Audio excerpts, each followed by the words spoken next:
the country who are doing that, because not all of them are in Greater Accra and Greater Kumasi as well. Then 2, and please let's take this clearly. 2, in the hotspot areas, there are some neighborhoods in which the Ghana Health Service and the surveillance team desires to do some more active surveillance. What that means is that visit homes, have conversations with people, have people develop temperatures here. Are there persons here who believe they have symptoms and therefore want to test? Because while you are generally saying you are tracing and you are testing and saying that if persons have conditions, they should call 112, there may be somebody in a particular neighborhood who has not been paid attention or has not heard. So that enhanced program allows them to go out into these neighborhoods in the hotspot areas and engage the community. And if there are persons who are what they describe as the at-risk population, then they can test such persons. So in ramping up the testing, it's not a compulsory test of everybody in the neighborhood or in districts, because even logistically we can't do that. And we can't force people to test by compulsory testing. We can't do that. But we are pleased that the general compliance and support that we are getting, and we intend to use that for the second layer, that when they get into hotspots, they will engage people in the general neighborhood and examine how these persons, if especially they are showing symptoms, etc., can also be tested. I think it's important that we have this class so that we don't cause more panic out there that there are people coming to do compulsory testing everybody. It's important to get that clarification out there. So the enhanced testing has 2 cohorts. A, those who are in the contact tracing and testing bracket, that is those who had contact with positive cases, and as a next layer, those who returned into the Ghanaian jurisdiction within that particular period of, I think, from the 15th coming forward, coming forward to about the 28th when we started the mandatory quarantine process. And then the second part is that in the hotspot zones, the neighborhoods will have some more active surveillance, during which period I have to test. Dr. I hope I got it right. Dr. Abaji? Okay, so thank you. Now, a quick general update on case count and case management. The man who is superintending the entire exercise, the Honorable Minister responsible for Health, the Honorable Kukwaji Mamenu, will join us with that quick. Honorable, let me let them sanitize the podium before.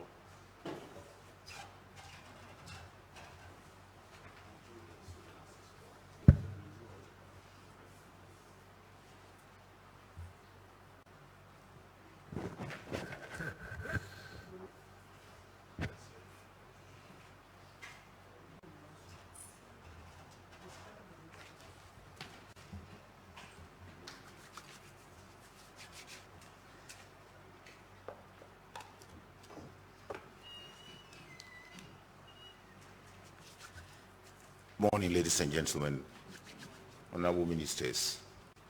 I'll call all of you health workers as colleagues, the security people. We are all colleagues together now fighting coronavirus, disease 19. Let me do the case management first, because these are more intriguing figures that Ghanaians believe want to know. We now have people in isolation and for treatment. For Ghana East, a whole hospital that has been dedicated for this exercise. We have 50 cases on admission at Ghana East. As of yesterday, new admissions that were put there were 5, and we discharged 7 from Ghana East yesterday. So total number of discharges now stand at 38 discharges. These discharges are on home care. They have had first repeat tests, now waiting results. They are not ill. We've tested them negative. We've taken samples to do the second test, and waiting results. We've checked their homes and continue to observe self-quarantine as we continue to observe them. So they have been discharged to go home. We'll continue discussing and engaging them. The 79 from the quarantined travelers. We have virtually transferred all those that were positive, with the exception of one person at Accra City Hotel. He was supposed to be transferred yesterday for triaging, and it's very likely that person may also be discharged even after we take to Geist for triaging. That means that all those that are quarantined, we've taken away the 79, so those who continue to be in the hotel are all negative. I have written letters sent to them on individual basis. The letters were personalized from the minister to each single one of them. We have thanked them for their cooperation and understanding. And we have announced to them, I'm going to go and announce that they are all negative. But by quarantine protocols, we have earlier informed them that they will stay the whole 14 days. And since the 14 days is getting closer, some have been here 10, 11 days, we will start take samples for repeat tests on them today. We expect that between now and by Thursday, we will have had the samples taken, tests done, results released, and by the 14th day or early morning 15th day, all of them will be released to go home. I've assured them in the letters that I've sent to them that the Ministry of Health stands by to facilitate and assist them to take their luggage home when we discharge them after the 14 days. The government has applied the coaster bus to aid staff transportation. This bus was delivered yesterday. A pickup has also been given to medical superintendent at Geist to enable him organize logistics and around to make sure that the case management team, the doctors and nurses are facilitated to do their work very well. We still have 4 cases on admission at Rage Hospital, the Greater Accra Rage area. Repeat tests have shown still positive, so we continue to keep them there. The doctors have started giving them hydroxychloroquine 2 weeks ago.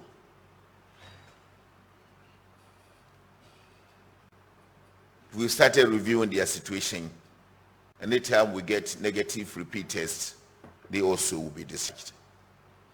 On mentioning hydroxychloroquine, I just want to inform the nation that the laws of our country allow the health minister to issue what we call emergency use authorization to FDA to allow or permit manufacturers and importers to bring in drugs that are not on our drug list.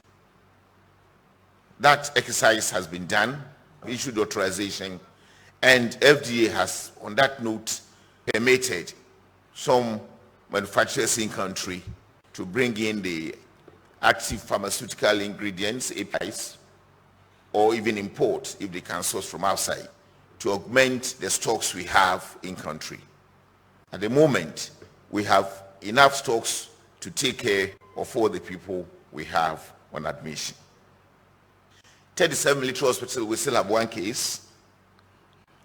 Home care, I've told you we are discharging, and we have 20 from the regular community screening awaiting repeat test results.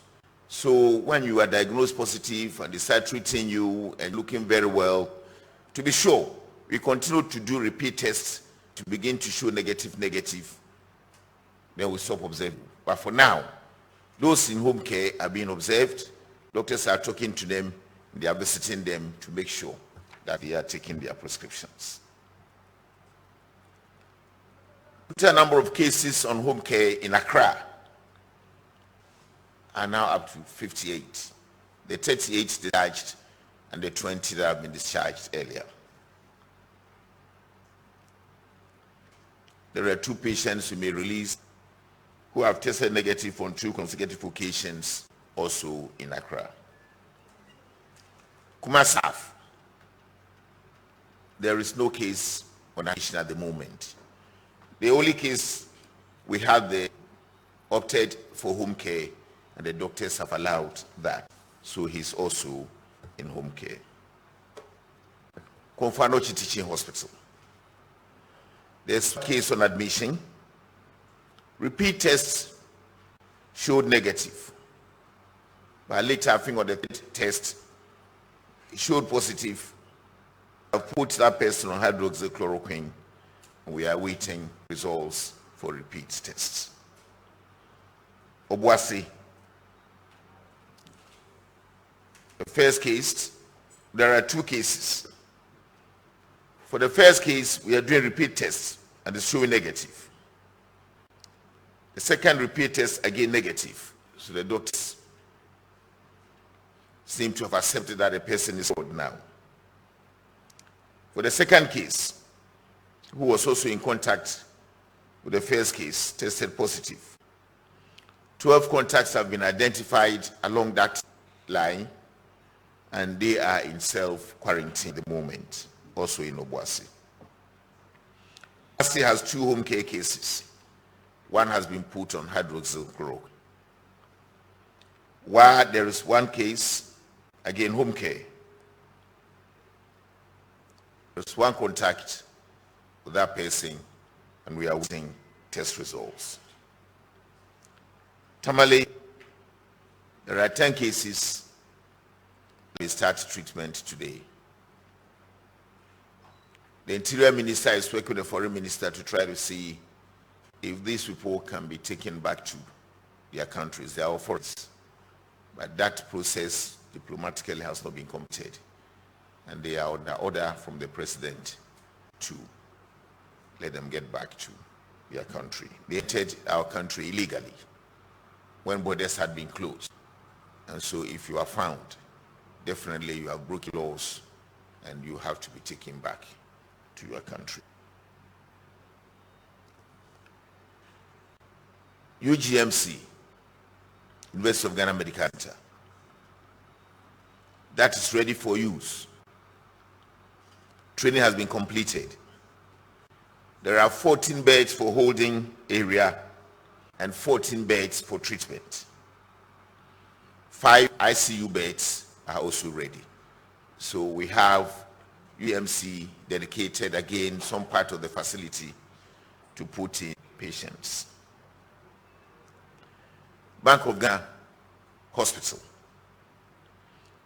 I kept on telling the community, the people in Ghana, that the Ministry of Health hasn't got direct jurisdiction over Bank of Ghana Hospital. And people were blasting that there are hospitals completed that will not be utilized and all that. We have had engagement with Bank of Ghana, and they have released 2 floors to take care of 20 beds for our use.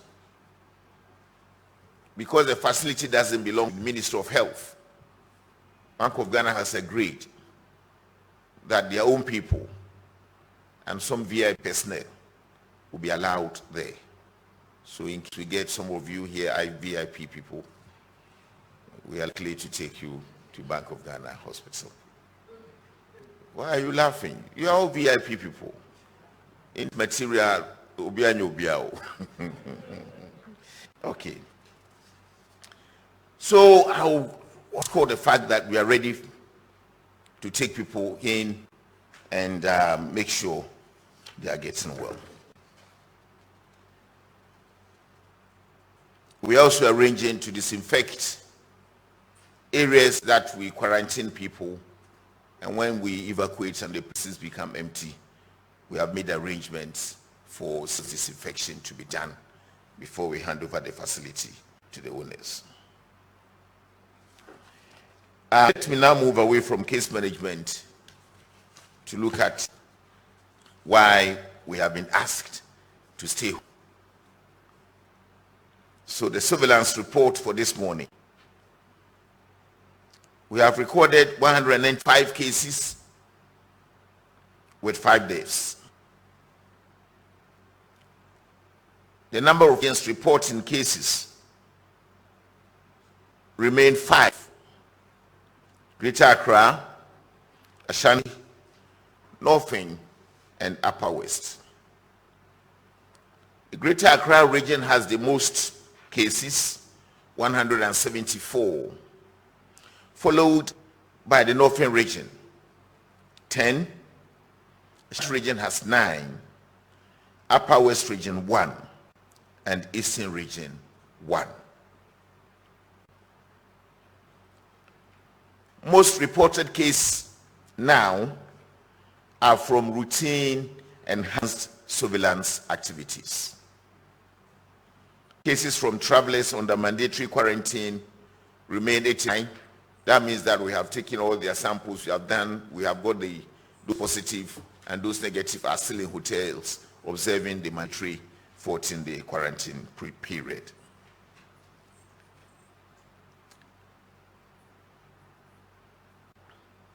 Cases from travelers under mandatory quarantine remain 89. That is Tamale 10, Accra 79. Whereas cases from routine surveillance currently stands at 106. Accra 95, Kumasi 8, Obuasi 2.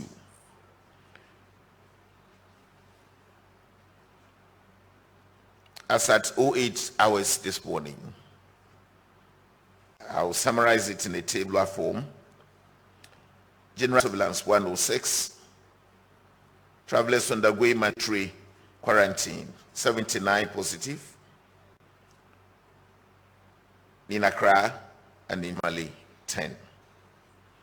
So the total figures: recovered and discharged 38,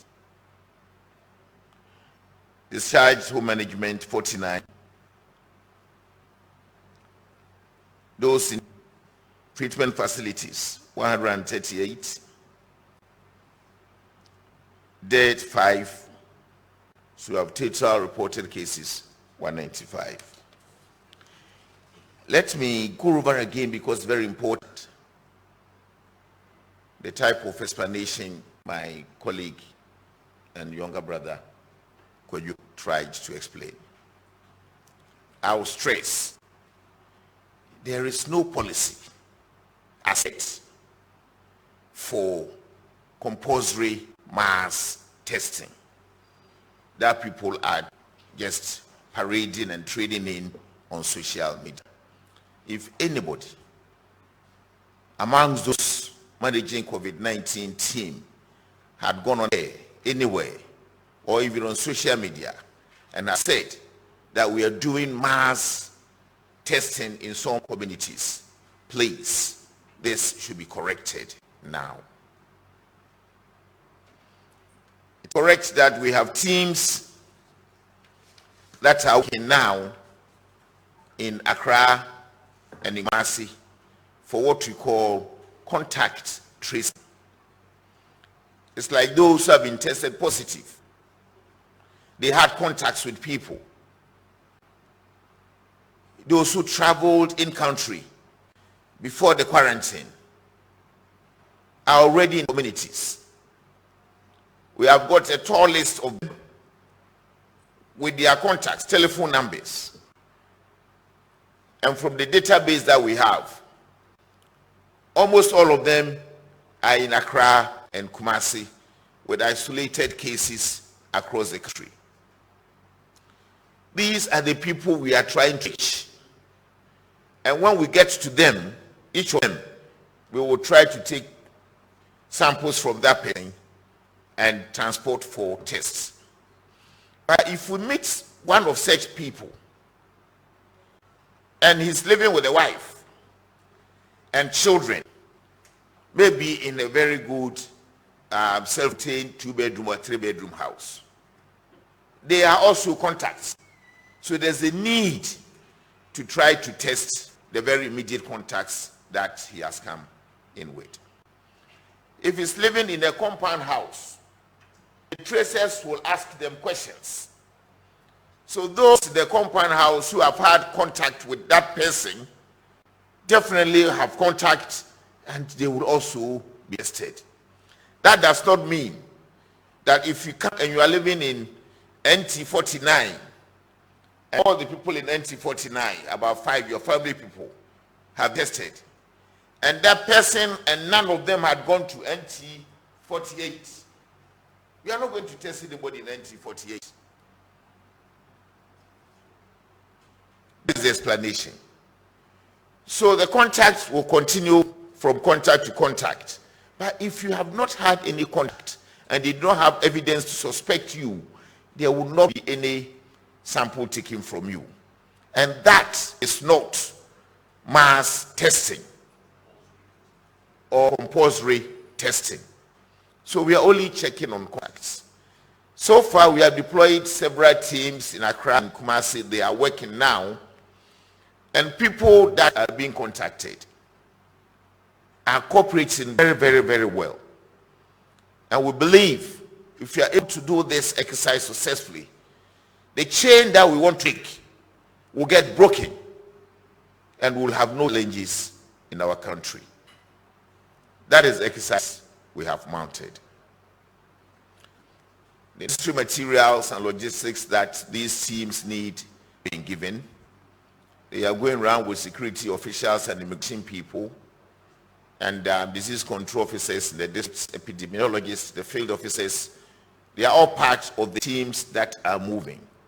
And we believe that with your cooperation, things will be okay for us. We'll continue to give updates on the type of numbers they are reaching up to. In Accra, we now have 140 teams in the areas that we have demarcated to actually trace people in. So far, between Monday and today, they had contacted 635 people and 589 samples have been taken. They have all been sent to Noguchi. We also started testing in Kolebu, the infectious disease reference laboratory. So the test will now become a bit larger and results will come a bit earlier. In Kumasi, we have deployed 40 teams. They started a bit late yesterday, but they have contacted 160 people and they have collected 22 samples. We are pushing them to up their game today so that they can get closer to the targets we have set for them. Things are working for us.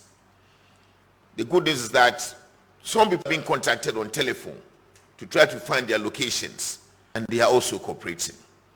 Yesterday, somebody called me and praised government on the efforts that we have put in so far. The person came in earlier, before quarantine. He had been called on telephone, contacted, they've given her, she should go for her sample to be taken. She went there, they took her sample, and she was so happy awaiting the test results. Not just one isolated case.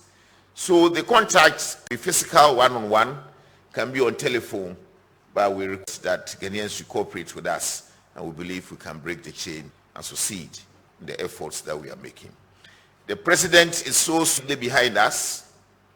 He's in almost every meeting the team attends. He's chairing the interministerial meet committee that he has set up. The old man is not sleeping. Thank you very much. Minister, thank you for that quick update. Colleagues, I'll just ask you to pay attention to the further nuanced data that we have provided. I mentioned that we'll explain why we are nuancing the data some more. Because sometimes you just take the ballpark figure 195 and you don't know the categories. People actually even end up getting scared. That's why as we go on, we try to nuance the data some more so that it creates context for us. So Ghana's case count as of this morning, as the Honorable Minister mentioned, is 195. but it's in different categories. The general surveillance proper in the population is 106. That is the general surveillance in the population as has been captured so far. Out of those 106, 3 have been discharged because they have recovered. What that means is that the tests have taken place and they have tested negative after treatment or after supportive treatment. So they are discharged and recovered. There's another category discharged for home management. What, like the Honorable Minister mentioned, is that they are no longer showing any visible symptoms. They don't appear sick or ill. They are going through the final bits of their treatment so that they can test negative finally. So you find that that's 18. Then those who are in facilities but are responding very well to treatment, who we are hoping will be moved to their home or discharged, recovered finally, that's 80. Unfortunately, we have lost 5 persons, and the context of how we lost them has already been provided. That's what gives us the 106. Now, in Accra, when the mandatory quarantine was introduced, a total of 79 persons tested positive. None of them at this stage has been discharged on basis of recovery. But 31 of them have now been moved home for treatment because the risk profiling showed there are people who can be treated at home. 48 of them are being treated in facilities, but they are responding very well to treatment. None of them is critical, none of them is dead. That's how we arrive at the 79. In Tamale, the 10 persons who were put in quarantine and tested, none of them has been discharged on basis of recovery. None of them has been discharged for home management. But as at now, while we are waiting to complete the diplomatic protocol so that we can have them go back to their countries of origin to continue their treatment, they are currently responding to the levels of treatment that the doctors there are paying attention to. And I'll give some quick clarification on that, because the brief we have is that at the time they came into the jurisdiction, the borders had not been closed. And that is how come they were put in quarantine for, I think, 11 days prior to which their test and results came in. So Honorable Minister's brief is qualified accordingly. And then you come to the total. So that means 3 persons totally have been discharged because they have recovered. 49 persons have been discharged for home treatment for the final bits of their treatment. 138 are in facilities but are responding to treatment. We are very hopeful and optimistic about that. Unfortunately, 5 persons, but that's how come we arrive at the 195. We have done this in response to public inquiries about why we should further nuance the data so context is created. So, Honorable Minister, we are very, very grateful to you. We're also grateful for the policy clarifications. We are not doing compulsory testing or mass testing. It's an enhanced testing in some categories, and he has explained that. We want to thank the local teams that are assisting us in this exercise. As much as possible, we want to ask that you clear all local communication you are giving with the Ministry of Health and the Ghana Health Service, so that in sort of information and public expectation management, we do not get it wrong. Now, for persons who came into the Ghana jurisdiction from the 15th prior to the 28th, who now understand that they will form part of this, you are encouraged to call 112 and inform them as such if you haven't been reached, so that they can also schedule an appointment for you to be tested. Now, the enhanced testing has commenced. A few days ago, we mentioned that we, as part of this exercise, will be asking officials involved in frontline activities, such as government officials, to take tests too, as part of enhanced testing. We have started with the President and frontline officials who are involved in this fight. And I would crave your indulgence to please pay attention to this. I want to invite the physician, the President of the Republic, Dr. Petrina Tichi Ankra, to handle this brief. This one is above my pay grade. Doc, one moment while they sanitize the podium.